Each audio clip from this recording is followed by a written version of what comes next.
God, as I, your servant, come and asking you to hide me in your bosom. To let all be said today be all about you and none about Pam Hearn. Lord, let everything that come forth bring forth fruits into each of our lives according to your will and your way. Let your word be strength for the journey, Lord. Speak to us and through us. In Jesus' name, amen. Amen. Good morning. Good morning. Good morning.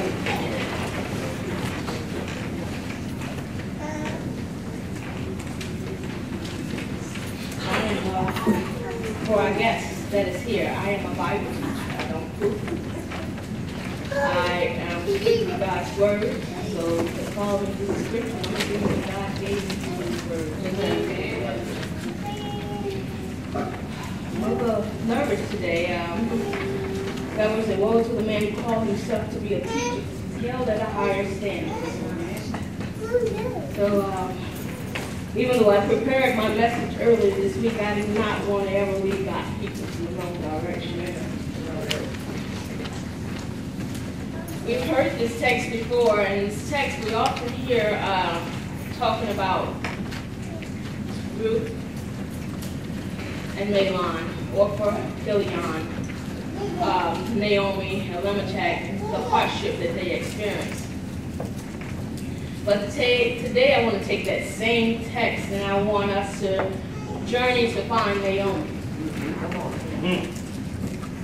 So my sermon topic today is Naomi, where are you? Amen.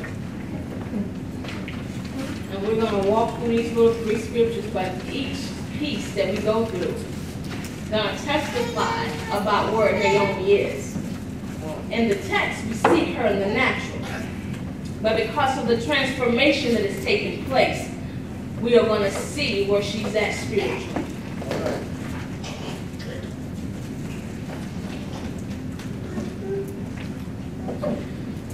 We know Ruth is a Moabite.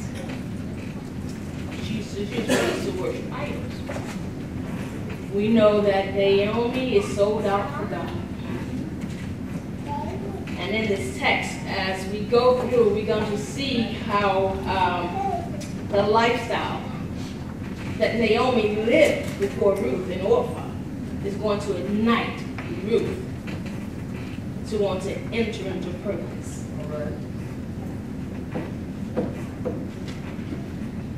We know that they dwelled in Moab for 10 years or more.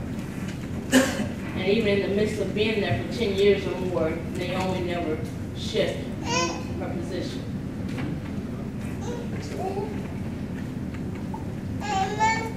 So verse 16 says, and Ruth said, entreat me not to leave thee, or to return from following after thee. So when Ruth said, entreat me not to leave thee.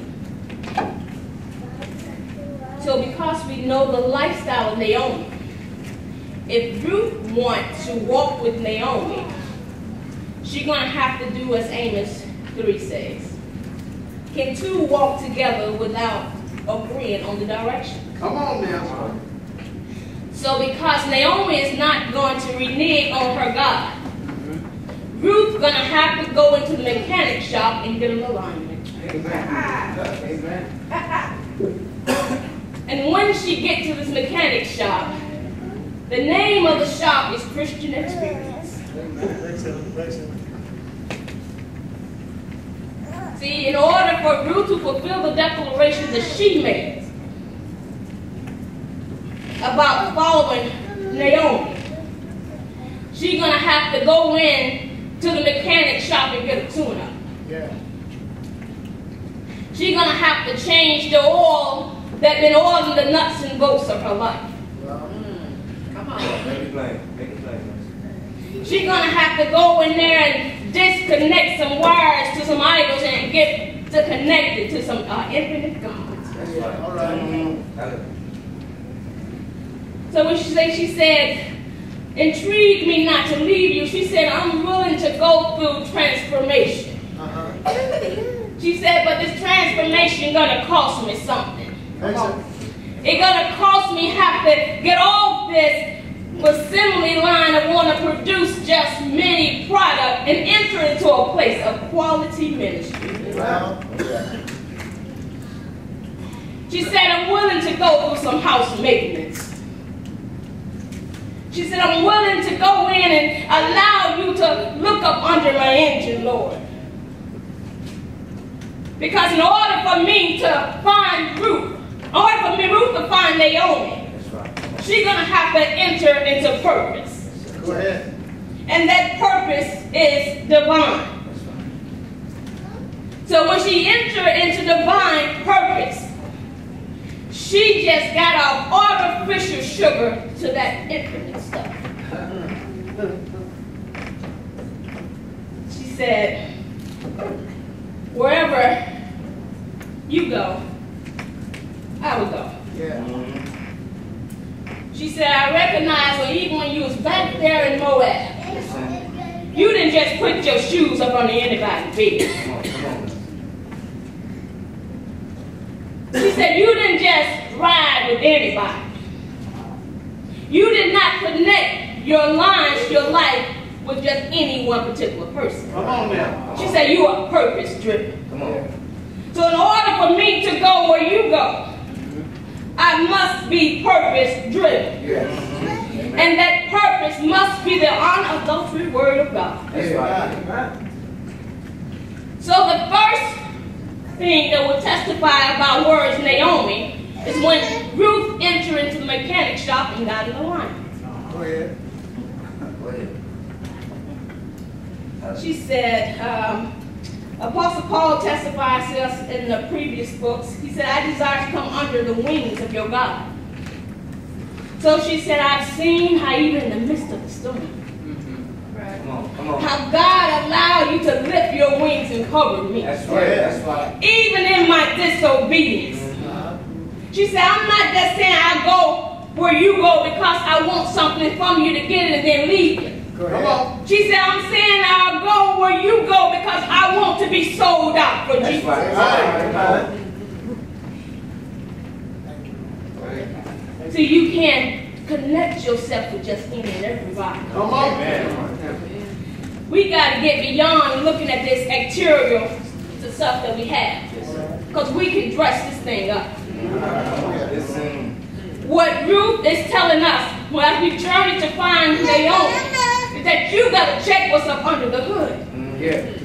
And you got to see what kind of oil they are operating in. Come on. And after you find out what kind of oil they operate in, can you stay connected to the creator of oil? Go ahead. All right. She said, you got something that I need, Naomi. I'm looking for it, Naomi. Yes. But in order for me to find Naomi, I need to enter into God's purpose. Come on, man. So Naomi, here I am at the crossroad of my life. And I'm looking for you. And I see you in the natural. She said, but you got some good fruits that have been produced from your life. So in order for me to understand how you get good fruits like that, I need to connect with your roots. There you go. All right. And those roots need to be with my God. That's Your all right. that I confess I will follow. Yeah. She said, I see that you are kept woman, Naomi.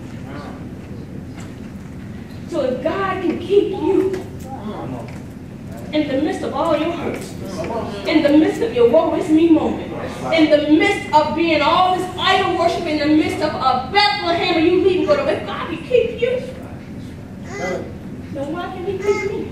All right. Amen. So when I say where you go, I will go, it's not so much you are following Naomi, but it's the power source in which you dwell from that I'm following. That's right. That's fine. She said, where you live, I will live. Naomi, I'm looking for you. Naomi, you got something for me. You have planted some seeds in my life. And these seeds began to germinate. Come on. So Naomi, in order for me to really taste the core of these fruits, Preach. Come on. I must get wrapped all up in God. That's right. That's right. Amen. Jesus, I'm not talking about this beautiful package that come in retail. Come on. All right. You know, I'm not talking about all this witchcraft stuff that try to make it look like you got it going on. Come on. Jesus, I'm not even talking about panhandling. Jesus, I'm talking about a partnership. Jesus, I'm talking about coming into a covenant. That's right. Yeah. Yes. Not just with you as you walk on your journey. Come on. But I'm coming into a covenant with a God that I can't see. That's right. Come on. That's right. A God that you have shown me that I can always trust. That's right. That's right. She's saying, lead me to the rock that is higher than I am. Yeah, that's right. She's basically saying that if I don't ever eat another piece of bread today, give me the living bread. Yes. Yes. Because that stuff that you make up with milk and meal don't perish. She said, I want the rock. She said, when you say where you live, I will live. She said, I know you don't just lay and play anyway. Yeah, come on. Come on, tell it. She said, I know that when you go out, you have an agenda. And your agenda is according to Jeremiah 29:11. All right, girl. You are on the battlefield, Yeah. fighting spiritual warfare. All right. So when I come to my living with you, I have to be ready and prepared to be armored up. Because when spiritual warfare comes knocking at your door, I'm going to stand with you as Amos 3:3 speaks about. Come on. That's right. That's right. She said, Ruth is basically saying, I will follow you. I will follow. As long as you will follow God. That's right. All right. All right. So in order for me to know whether or not you have disconnected from the source, I need to get to know Him first. Yes, sir. Yes, sir. She said, your God will be my God. She said, I'm ready to enter into this threesome. Father, Son, and Holy Spirit. All right. She said, I'm ready to be drawn into something that I've never experienced before. I'm ready to be drawn into a place where the water never stops flowing. Yes. I'm ready to be drawn into a place that I can call on Him in the late night hours. Yeah, that's right. Mama and Daddy may not be able to answer the phone. But draw me into the place where I ain't afraid to call 911 to heaven. That's right. She said, I'm looking for that divine connection. Thank you. She said, I'm hungry for something other than just this natural food. She said, He's shown me through you that He can teach me. That's right. She said, but Naomi, I'm looking for you because I want to know the bottom line of your ministry. That's right. She said, I want to pull back everything and get down to the core. Yes, sir. Have you ever hid yourself so far in God that your mentee had to enter to God to find you? Oh, yeah.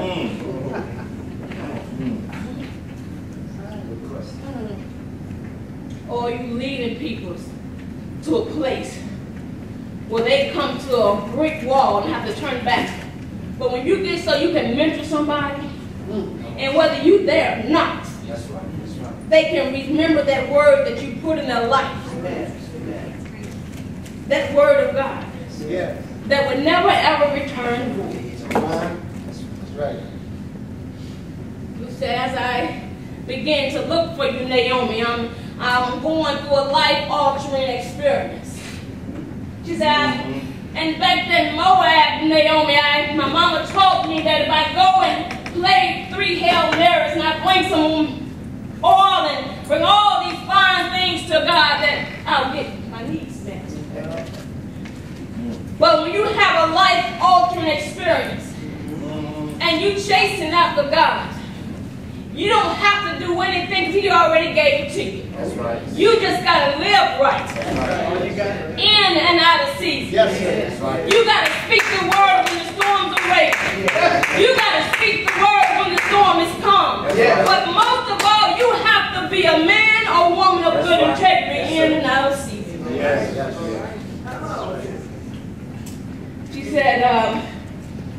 tugging on me. All right.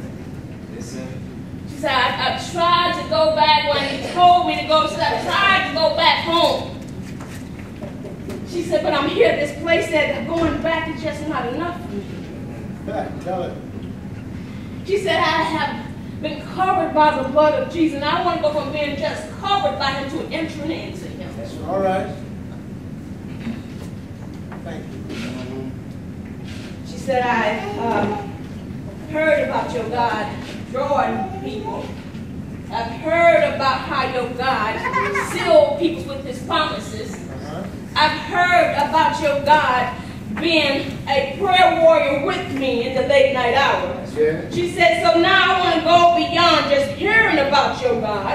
Come on. To seeing your God move in my own personal life. Come on. Yes, sir. She said, redemption is mine, Naomi. Where you die, I will die, and there I will be buried. Yeah. Transformation. Yes, sir. You will die to yourself. So you can live everlasting with God. Yeah. That's right. She said, I'm going to die to these false prayers, being on the corner, saying all the right things, because surely I get my reward doing that. She said, I'm going to die to think I can supply all my needs and submit unto God's will and God's way. She said, I am going to die to think that my money can keep me. And begin to really learn and understand that through God, if I can just learn how to run to him instead of running to my best friends, Come on. whether my mentee there or not, I know how to get in. You have access granted. Yes.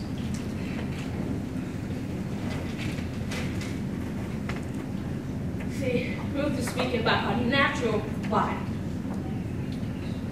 Each day she dwells with Naomi, she's being groomed. That's right. Something's Yes, sir. being chiseled away from her life. Yes, sir. Each day she get up, whether she realizes or not, when Naomi put that word on it, something is being chiseled That's away. right. Yes, sir. Whether they want to receive it or not. Because God's word is going to do what it's set out to do. That's right. She said, before my body get to the grave, Naomi, she said, I want to die to this flesh. All right. She said, I don't want to get to the grave and everybody see my body coming up the aisle. And then she have died and God know that body going back to dust. That's right. That's where it's moving. But that's the lifestyle from my birth to my death speaks about my work in the ministry of God. So she said, may the Lord punish me severely if I allow anything but death separate us. Come on. She said, I'm going to be accountable to this journey. That's right, ma'am. She said, I'm not just going to come along on the ride and try to get what I can get for the sake of myself. She said, I'm going to be accountable to living right. I'm going to be accountable to coming to Bible study and Sunday school or even spending time by myself throughout the week. So when storms hit my life, Come on. that I have some strength for the journey. Yes, sir. She said, we're not called to live below our purpose, but we are called to live a meek life in God. That's right. Because without meekness in God, they're going to draw others into the kingdom. She said, I'm going to give an account of the things that come out of my mouth. I'm going to give an account how I present my life. All right. Because you have shown me how to do this in your house. You just have to give an account. You have taught me how to do everything as I'm doing it unto God. So when I asked you, Naomi, where are you? I see you answer me saying, I'm found in loyalty. That's right. That's right. You can find me being loyal to God, That's right. loyal to my purpose, Yes, sir. loyal as a Titus 2 woman. Well, all right now. If you never ever remember anything that Pam Hearn said Come today, on, minister. that when you go searching for your Naomi in the earth, make sure you find her loyal to God. That's right. Oh, yeah. The doors of the church is open. Hey.